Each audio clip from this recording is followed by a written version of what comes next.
Hello, friends. This is Dave Hurwitz, executive editor at ClassicsToday.com, here with great recent recordings of the classics. Now, previously, I did a talk about composers who are in trouble.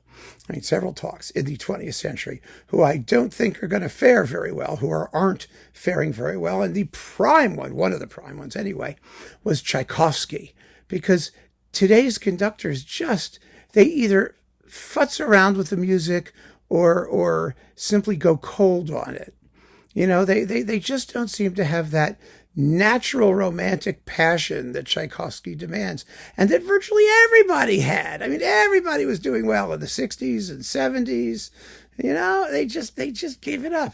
I think Herbert von Karajan might have been one of the last conductors who really knew how to do Tchaikovsky, because he was a very good Tchaikovsky conductor, better than Beethoven. It was part of everybody's DNA. It didn't even matter if you were like a cranky old German conductor. Karl Böhm, of all people, had feeling for Tchaikovsky at the end of his career. Otto Klemperer did a dynamite Tchaikovsky Fifth. So did George Sell. Günter Wand. They could just do it. And they could do it beautifully. Yes, there were differences in approach and interpretation, wide differences sometimes. You had Igor Markevich, who was an analytical conductor, a modern composer of Stravinsky and coolness.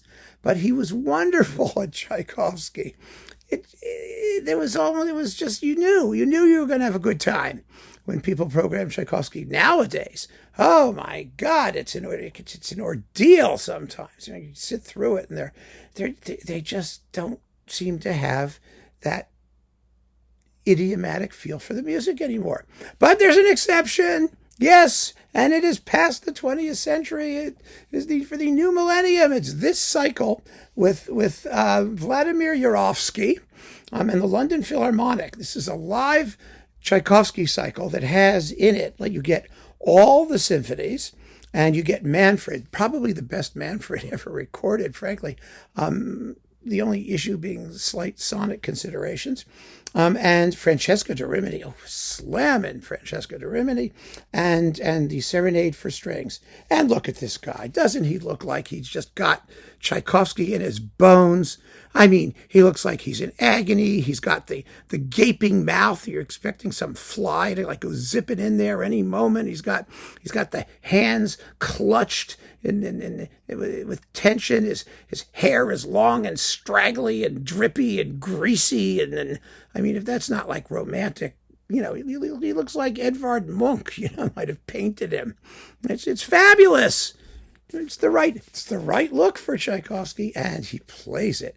He plays it marvelously. Oh my God, there's so many highlights here where things just really go well. The climax of the development of the Fourth Symphony, the zippy finale of the Second, which never sounds too ridiculously repetitious.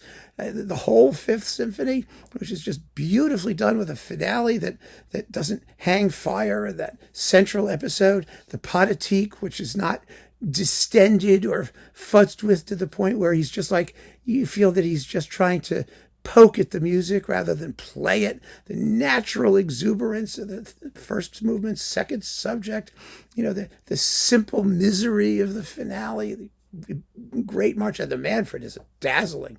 As I said before, it's the best one out there. The only issue with this cycle, and it's an issue we have to deal with, is that these recordings were made between 2004 and 2017. And they are variable in terms of sonics. The audiences are generally very good. They're pretty quiet. They're there, but they're not irritating. And the sound is decent. It's always good. There's nothing where you hear it, you go, oh God, they just blew that one. No, nothing like that. But it's not demonstration quality, fidelity, digital fidelity. It would be wonderful if we could have gotten that.